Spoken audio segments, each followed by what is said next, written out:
L'émission Enjeux de société est une production de TCRP, la télévision du Rocher-Percé. Il y a de ça 10 ans, il n'y avait pas autant de maraîchage.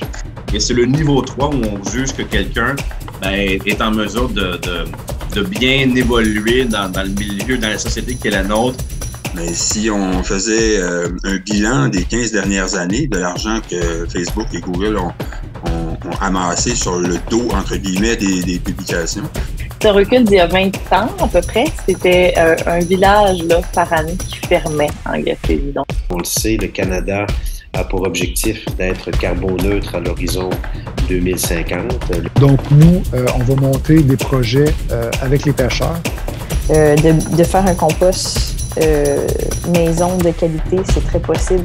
Quand les finances personnelles sont bien gérées, que le magasinage en soi paraît au budget et est bien déterminé, c'est un outil qui peut être très, très utile. C'est le printemps et les concessionnaires automobiles veulent que vous achetiez une auto. Qu'elle soit usagée ou neuve, il faut s'assurer de bien planifier son budget avant de se lancer dans ce projet. Sachant que nous sommes dans une période où tout coûte plus cher et les taux d'intérêt sont très élevés. Alors comment faire? On en parle avec Yannick et Lynn de l'ACEF de la péninsule.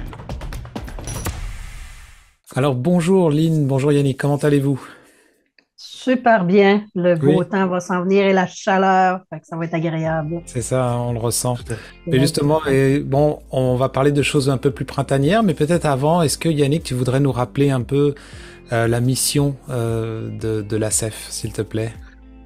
Oui, tout à fait. Donc, l'ACEF de la péninsule, l'organisme communautaire situé, qui couvre l'ensemble de la Gaspésie et des îles. 3 grands volets à notre travail. Donc, premièrement, consultation budgétaire. Donc, quand les personnes vivent des difficultés au niveau des finances, peuvent nous appeler. On en regarde tous ensemble pour essayer de trouver les solutions pour améliorer tout ça. Sinon, des ateliers d'éducation financière. Donc, on sera un peu partout sur le territoire, là, les écoles, les milieux communautaires pour donner des ateliers sur les finances. Donc, ça peut être autant le budget, le crédit, les impôts, des sujets là, vraiment pertinents pour, on s'entend que les finances personnelles de l'ensemble des Québécois et Canadiens sont ébranlés présentement, fait que je pense que plus tôt on peut en entendre parler, mieux que c'est. Donc, voilà pour les ateliers. Puis finalement, on a quand même un bon volet sur la défense de droits de consommateurs, donc une personne qui vit des difficultés avec un commerçant ou même le gouvernement, avec l'assurance emploi, tout ça, on va pouvoir accompagner la personne dans ses démarches, puis essayer de l'informer du mieux qu'on peut. Ça se peut très bien que je revienne avec un point de défense de droits de consommateurs tantôt, là, quand on va parler d'automobile. Et donc, je rappelle juste que pendant qu'on se parle, il y a tout le long de l'émission, il y a un numéro de téléphone et un site internet qui s'affiche et que les gens peuvent appeler ce numéro 800 ou accéder à votre site internet pour avoir plus d'informations. Justement, comme on va parler d'automobile, déjà, est-ce que vous savez pourquoi ce serait à cette période-là de l'année que les gens voudraient acheter plus de voitures qu'à un autre moment de l'année? C'est quoi qui fait ce phénomène-là? C'est-tu parce qu'on arrive vers le soleil et que ça nous donne le goût de magasiner? Oui, quand c'est le printemps, il y en a qui ont le goût de faire des achats de véhicules soit plus récents ou neufs, et des fois, c'est des véhicules décapotables. Fait que c'est sûr que le printemps quand il arrive, des fois, il y a la folie de vouloir changer ou rajeunir ou s'acheter une autre sorte de véhicule. Là. Parce que je sais que des fois, on parle de véhicules, alors je sais que c'est aussi des fois des booms pour les roulottes, les campeurs, tout ça. Hein. Oui.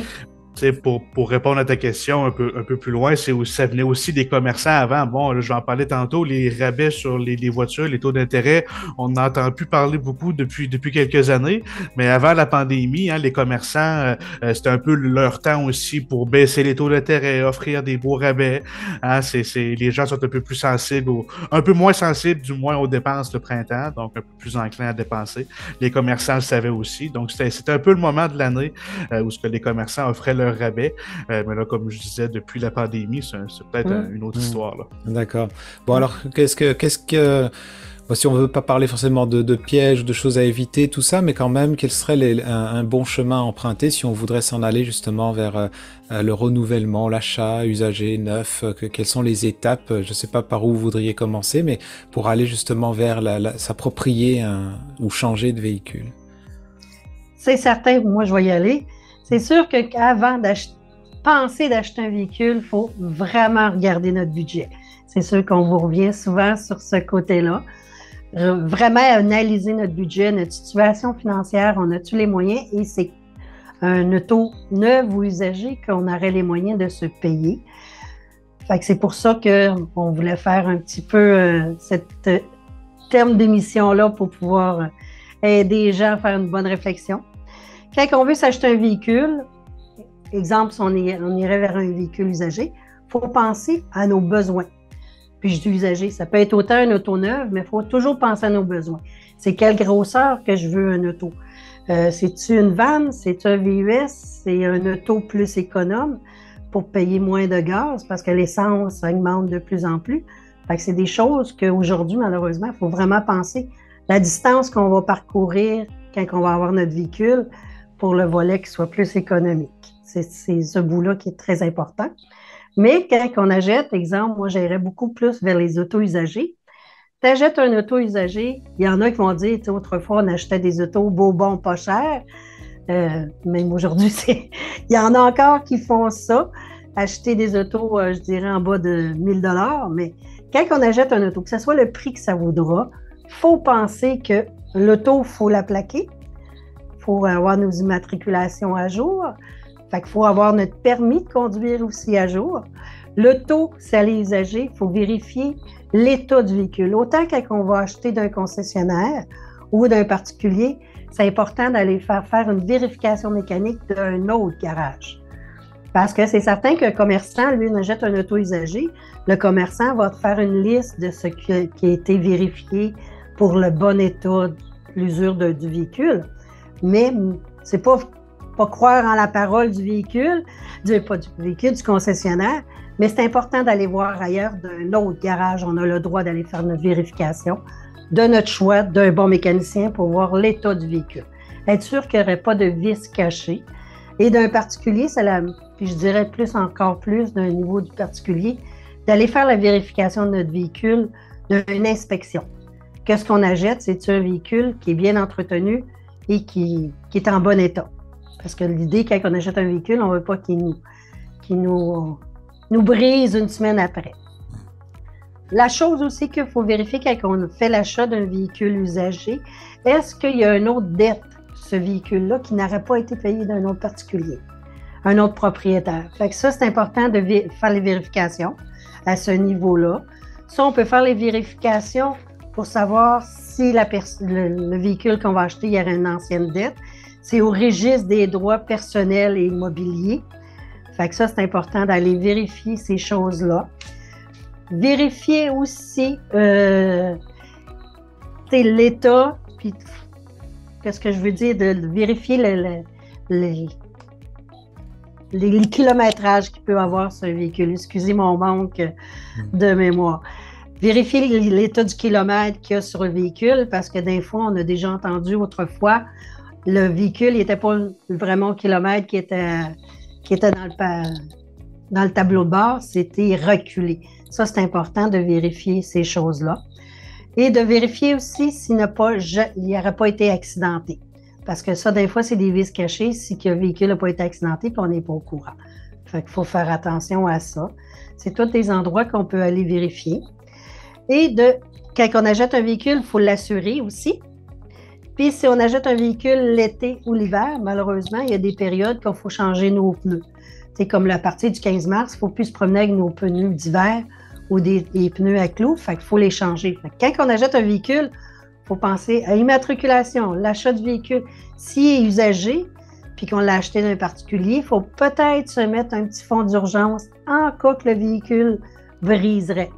Parce que l'auto a de la belle carrosserie, mais le moteur à l'intérieur, il est quoi? Fait que c'est certain que quand on achète un véhicule d'un particulier usagé, il faut peut-être penser à mettre un petit peu un fonds d'urgence à ce niveau-là. Oui, parce qu'un véhicule en soi, c'est quand même, faut être conscient que c'est un budget quasiment mensuel à prévoir dedans parce que c'est de l'essence, de l'entretien, des changements de pneus étalés, tout ça sur un an. Des fois, ça peut revenir aussi cher que le véhicule lui-même usagé. Dans la budgété, je veux dire. Oui. Puis c'est pour ça que les gens, des fois, ils vont aller acheter un véhicule, mais ils ne pensent pas à leur budget. Ils ont-tu vraiment les moyens de se payer tel véhicule à 5 000 ou à 10 000 ou un auto neuf ou usagé, mais d'un concessionnaire. Fait que, tu sais, c'est tout ça qu'il faut penser. Il faut vraiment réfléchir avant d'aller faire un achat de véhicule. L'autre volet d'un particulier, il faut faire attention si on les achète sur Internet. Exemple, Marketplace. Cette année, malheureusement, même si nous autres, on reste en Gaspésie, il y a eu des fraudes. Exemple, le véhicule, il avait de l'air bien beau, il était à Montréal, c'est un beau décapotable, mais le véhicule s'est vendu à 3 propriétaires différents et les gens vont envoyer l'argent à la personne qui vendait le véhicule et ils n'avaient plus de véhicule, ils l'ont jamais vu puis il n'y avait plus d'argent. Fait qu'il faut faire attention où est-ce qu'on achète nos autos.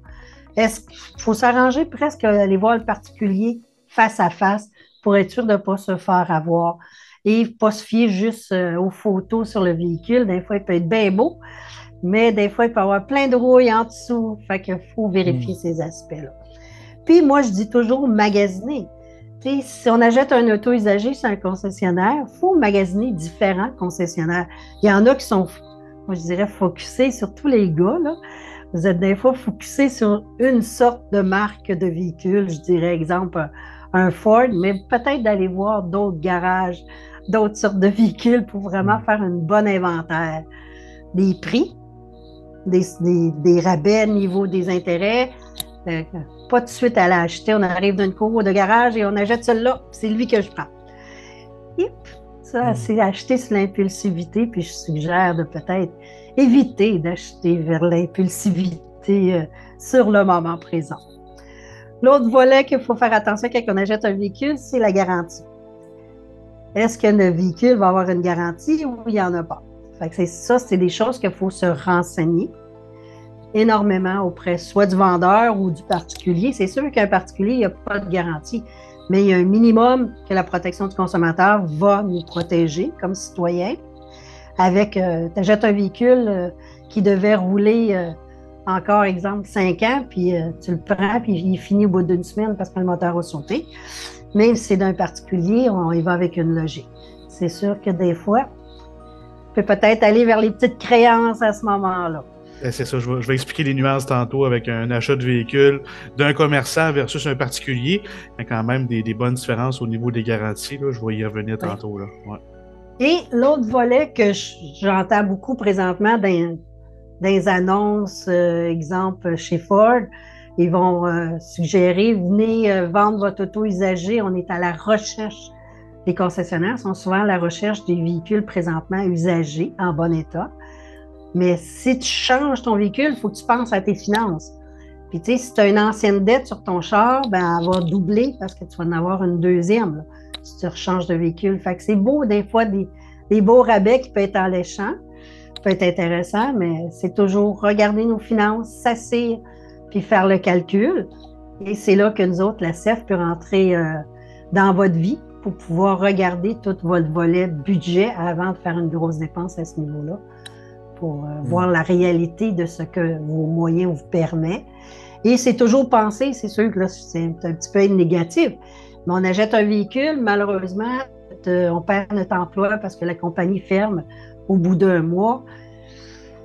C'est dur sur le budget quand on a acheté un véhicule tout récent, mais malheureusement, on tombe sur le chômage. Les moyens financiers ne sont pas les mêmes. Fait que c'est beaucoup d'aspects que je dis aujourd'hui qu'il me semble qu'on regarde plus qu'autrefois qu'on avait à explorer dans nos démarches de véhicules. Il ne faut plus l'acheter impulsivement.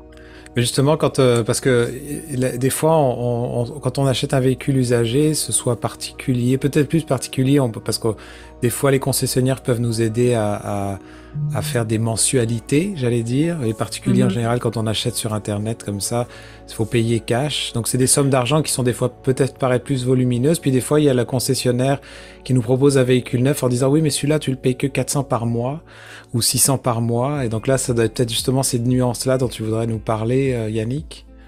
Ben oui, tout à fait. Ben, tu sais, je vais parler du marché de l'automobile présentement. C'est là, on est encore dans un marché particulier. Présentement, je voyais les chiffres ce matin, on est à 42% des inventaires d'avant pandémie. Donc, vous voyez probablement encore les concessionnaires, les cours sont relativement assez vides encore. Mais bon, les voitures qui sont disponibles à la vente présentement, c'est souvent les voitures les plus équipées, les plus haut de gamme, hein, de la catégorie de voitures qui se vend aux concessionnaires. Donc, des voitures qui, bon, aujourd'hui sont très, très chères, hein, on se le cachera pas. Puis comme Lynn disait, ben bon, au niveau du marché du véhicule usagé, les véhicules usagés valent de l'or encore. Tu sais, présentement, tu sais, des gens autour de moi se font appeler par leur concessionnaire, hey, ça te tente pas de changer ta voiture, je reprendrai la tienne à profit. Donc, il resterait par exemple 15 000 à donner sur le véhicule, mais on se le ferait racheter par le garage à 19 000. Tu sais, fait qu'on est dans un drôle de marché, un marché du seconde main, mais bon, quand le seconde main vaut cher, ben ça veut dire aussi que les taux d'intérêt ont augmenté. Hein? Vous avez probablement juste pour savoir, est-ce que quand le concessionnaire t'appelle pour ça, c'est pour que tu rachètes aussi un véhicule neuf chez lui, c'est ça? Okay. Oui, tout à fait. Tu sais, comme la dame dans mon entourage, c'est Honda. En fait, Honda l'a appelé pour lui dire, écoute, puis en plus, c'est même pas un achat, c'est une location, là. Donc, votre location finit dans 1 an. On est prêt à reprendre la voiture sans pénalité tout de suite, puis vous allez avoir un rabais de fidélité sur la nouvelle voiture que vous allez acheter ici. Donc, là, on essayait donc de vendre une nouvelle voiture à ce même concessionnaire-là. Mais bon, là, quand je parlais de taux d'intérêt, vous avez probablement tous déjà vu à la télé des annonces là, où ce qu'on affichait 0% de financement pendant 5 ans. On l'a vu beaucoup, le 0%. Ça n'existe plus, du 0%. Là, je vais vous l'avouer, là, on roule entre le 3 et le 8. Les véhicules qui se signent aujourd'hui, c'est à 8% d'intérêt. Des taux d'intérêt qui n'ont pas été vus depuis très, très, très, très longtemps. Là, on parle du crédit conventionnel, on ne parle pas de crédit de deuxième chance parce que le dossier de crédit n'est pas excellent. Là. Donc, comme je vous dis, un drôle de marché. Maintenant, on entend ça des fois, des locations sur 24 mois, donc sur 2 ans. Hein, les concessionnaires veulent récupérer la voiture le plus vite possible parce qu'elle vaut encore des sous. On va pouvoir la revendre une deuxième fois, donc faire 2 fois du profit sur cette voiture-là. On ne voyait pas ça des locations de 24 mois avant, mais là, aujourd'hui, on le voit parce que ça va être repayant de revoir le véhicule et de pouvoir la revendre par la suite. Donc, taux d'intérêt entre 0 et 8%. Donc, bon, très pertinent de regarder. Souvent, j'ai la question, c'est-tu mieux acheter, c'est-tu mieux louer? Ben, faites faire toutes les simulations possibles. Hein? Ressortez du concessionnaire avec une simulation d'achat, une simulation de location, puis regardez au final les prix que ça coûte. Bien sûr, plus qu'on échelonne le paiement, hein, par exemple sur 7 ans, 8 ans, moins que ça va coûter cher par mois, j'en conviens, mais on va payer beaucoup plus d'intérêt au final, par exemple, au bout des 8 ans de location ou des 8 ans d'achat. Là. Donc, oui, un peu moins cher par mois, mais il faut calculer les intérêts aussi qu'on va avoir à payer. Intérêts qui s'en vont dans le vide, entre guillemets. Là. L'argent qu'on met sur la voiture, ben, à la limite, on peut le revendre, hein, on peut revoir cet argent-là, mais l'argent qui est parti en frais d'intérêt, ben, on ne revoit pas nécessairement ces sous-là. Là. Donc, au niveau de la location, est-ce que c'est mieux de louer, est-ce que c'est mieux d'acheter? Ben, tout dépendant des paramètres. Hein? C'est vous, et bon, est-ce que vous voulez garder la voiture longtemps ou c'est bon, vous changez de voiture à tous les 5 ans? Hein? Déjà ça. Est-ce que vous êtes une personne qui roulait beaucoup? Hein? Pour les gens qui roulent beaucoup, ben, louer, c'est peut-être pas une bonne alternative. Hein? Il y a des maximums de kilomètres par année. Sinon, ben, on a des frais. Donc, c'est tout ça qui est pertinent à prendre en considération. Pour revenir sur le point de Lynn tantôt, au niveau du seconde main, ben, c'est ça, le seconde main, les voitures seconde main présentement se vendent quasiment aussi cher que les neufs, donc à prendre en considération. OK? Puis bon, au niveau de seconde main, ben, comme je disais tantôt, quand c'est vendu par un commerçant, il y a des garanties qui s'appliquent, donc la garantie de base, garantie du fabricant, tout ça. Puis s'il y a un pépin qui arrive, ben, on peut toujours faire affaire avec l'Office de protection du consommateur. Tandis que quand c'est une voiture seconde main qui est vendue par un particulier, ben là, vu que c'est pas un commerçant, ben, la loi sur la protection du consommateur ne s'applique pas. Donc, ce qui s'applique à ce moment-là, ben, c'est le Code civil. Donc, ce que le Code civil dit, c'est que quand on achète un bien, il devrait durer une durée normale, là, puis bon, qu'on peut utiliser le bien à son bon effet. Donc, une voiture, on l'utilise pour rouler, tu sais. Puis bon, là, on tombe un peu plus dans le subjectif, tu sais, une voiture, bon, seconde main, vendue par un particulier, est-ce que c'est supposé durer 10 ans? Ben là, ça va être un juge à le déterminer, tu sais. Donc là, on peut plus... Puis comme Lynn disait, ben, ça se fait aux petites créances ou, bon, à la cour, là, si la voiture vaut, bon, plusieurs milliers de dollars. Fait que là, on tombe dans du juridique un peu plus, donc je vous conseille fortement d'aller voir un commerçant, hein. Il y a beaucoup plus de recours que vous avez accès en achetant la voiture auprès du commerçant. Au niveau de défense de droits de consommateurs, ce que je parlais au début, c'est que bon, je vous raconte une histoire là, qui a quand même sorti dans les médias dans les derniers mois. Beaucoup de personnes se posent des questions. Bon, on achète une voiture neuve aujourd'hui. Pour honorer la garantie, est-ce que je dois faire mes entretiens nécessairement à la concession? Donc, au garage qui m'a vendu le véhicule. Ben, pas nécessairement. Hein, il suffit de s'assurer c'est quoi les entretiens qu'il faut faire minimalement. Et si on arrive avec les factures qui attestent comme quoi l'entretien a été fait par un autre atelier, là, un autre garage, ben c'est correct. Okay? Sauf qu'il y a quand même un point particulier dans tout ça, c'est les rappels. Donc, ça vous est probablement tous déjà arrivé de recevoir une lettre de Honda, Toyota, Ford disant qu'il y a un rappel sur votre véhicule, que vous devez vous rendre au concessionnaire, faire réparer l'élément qui est en rappel. Souvent, ça occasionne pas de frais. Hein? On se rend directement au concessionnaire, on fait réparer le bien, puis ça coûte pas de frais. Mais là, il y a une histoire d'horreur qui est arrivée aux Îles-de-la-Madeleine. Donc, le concessionnaire Hyundai qui était là a fermé ses portes pour X raisons à un moment donné. Et les gens qui étaient propriétaires de véhicules Hyundai aux îles ont reçu une lettre comme quoi il y avait un rappel. Donc, il fallait qu'ils se rendent à l'île du Prince-Édouard, donc à des centaines de kilomètres pour pouvoir honorer leur rappel. Donc, ça occasionnait bien évidemment des frais exorbitants, même des pertes d'heures au travail. Fait que là, ben bon, la communauté s'est rassemblée. Probablement que l'Office de protection du consommateur s'en est mêlé aussi. L'entreprise, bon, a annoncé qu'elle allait rembourser ces frais-là, mais chose qu'ils ne voulaient pas nécessairement rembourser au début. T'sais. Fait que là aussi, le rôle de la CEF, de si jamais vous arrive une situation comme ça avec un commerçant, de là, on vous demande de faire une réparation, mais on vous demande de le faire à 100 km. Vous avez des recours contre ça. Là, on peut s'informer avec vous à l'Office de protection du consommateur qu'est-ce qui est possible, est-ce qu'il y a moyen de réclamer ces frais-là? Bien souvent, oui. Donc c'est des choses aussi qu'on peut faire au niveau de défense de droits de consommateur. D'accord.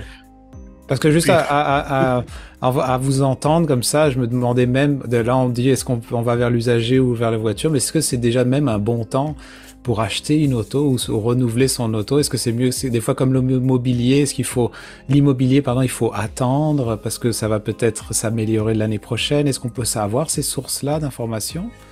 Ben dans le fond, est-ce que c'est le bon temps? Oui et non, dans le sens où tout dépendant des situations possibles. Dans le sens où, bon, je vous donne un exemple. Présentement, moi, j'ai une voiture seconde main, que la valeur de revente est extraordinaire. OK? Ben, ce serait peut-être payant de revendre cette voiture-là et d'aller m'en chercher une autre. Peut-être d'une moins grosse valeur. C'est sûr que si j'augmente de valeur, c'est pas payant pour moi, ça vient jouer sur mon budget, là, tu sais. Mais si je revends ma voiture qui a une valeur de revente exceptionnelle, bon, c'est sûr que le taux d'intérêt que je vais signer aujourd'hui va être plus élevé que le taux d'intérêt que j'ai signé il y a 5 ans. Ça, c'est sûr et certain. Mais des fois, ça peut quand même être payant aller revendre des voitures à profit. Hein? Puis bon, je vais vous avouer, le crédit pour une automobile, c'est un crédit qui est facile.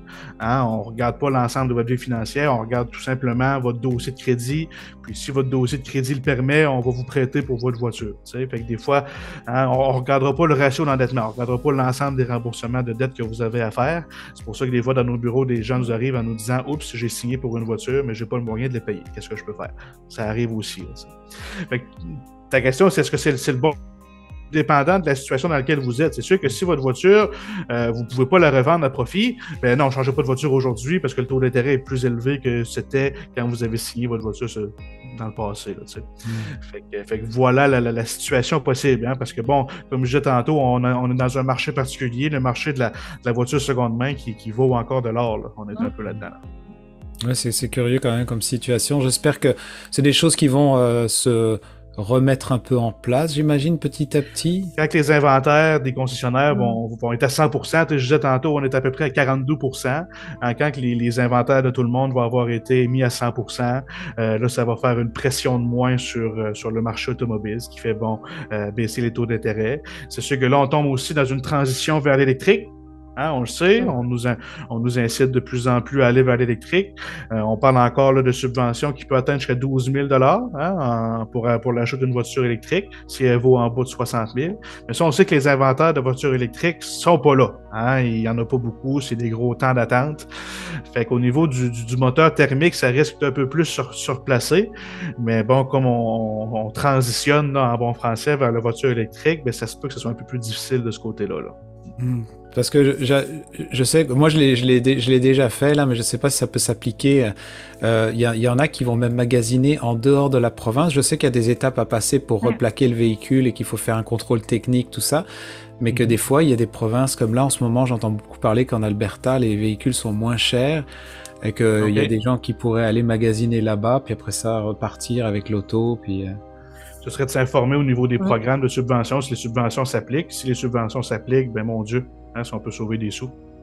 Mais tu sais, comme moi, je reste dans la baie des Chaleurs, puis il y a des gens qui vont aller acheter leur véhicule au Nouveau-Brunswick parce qu'il y a une très grosse économie entre les deux provinces. Oui, que ça peut aller jusqu'à 3 500, jusqu'à 5 000 aussi des fois. Là. Fait que tu sais, les gens qui sont au courant, ben, ils vont plus aller au Nouveau-Brunswick pour faire les achats, le magasinage. Là. C'est peut-être d'élargir un peu, peut-être c'est ça que ça amène aujourd'hui, c'est d'élargir son champ d'horizon pour magasiner, c'est peut-être plus dans sa localité, même si on peut magasiner localement, il y a des fois, maintenant ça s'élargit un peu plus. Oui, puis il y en a qui vont aller à l'extérieur de la Gaspésie pour faire les achats de véhicules aussi, là, autant vers la région de Montréal ou Québec.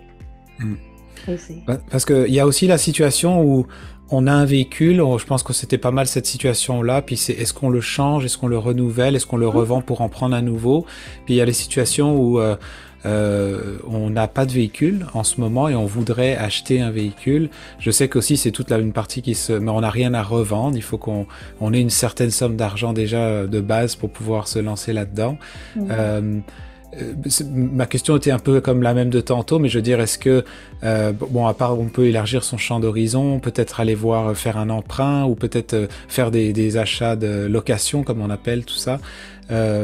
J'imagine que c'est un peu différemment la façon dont on va budgéter quand même, parce que si des gens sont moins habitués, c'est sûr qu'on vous les invite à venir vous consulter, parce qu'il faut rentrer dans un tout nouvel univers quand même.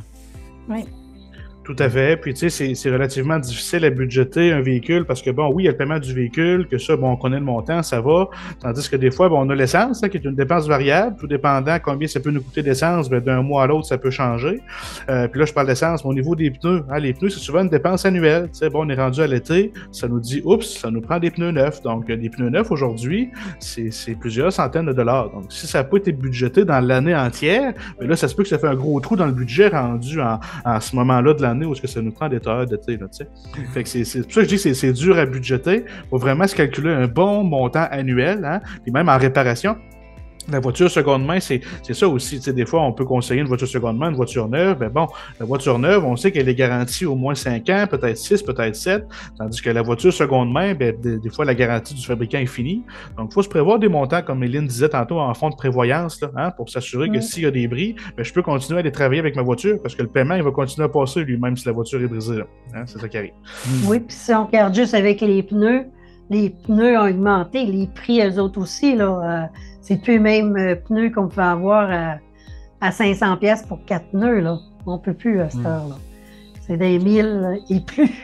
Oui, sans parler de l'essence qui, elle aussi, est passée depuis ces derniers mois, là, ça a beaucoup augmenté. Oui, c'est tout ça vraiment. L'achat puis d'un budget, il faut vraiment tout analyser bien comme il faut, tous les moyens. On peut dire que ceux qui se lancent dans cette aventure là maintenant sont peut-être moins chanceux que nous il y a 10 ans en arrière.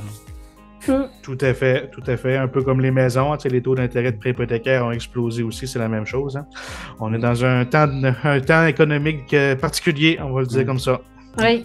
En tout cas, merci beaucoup pour toutes ces informations. J'imagine que tout ça s'applique aussi. Je disais tout à l'heure que c'est l'époque des roulottes en ce moment parce que les gens vont peut-être rêver à faire du camping et d'autres styles de plein air cet été. Mais j'imagine que tout ça, c'est des véhicules aussi. Ça s'applique. Il y a des assurances, il y a des concessionnaires beaucoup à travers de ça.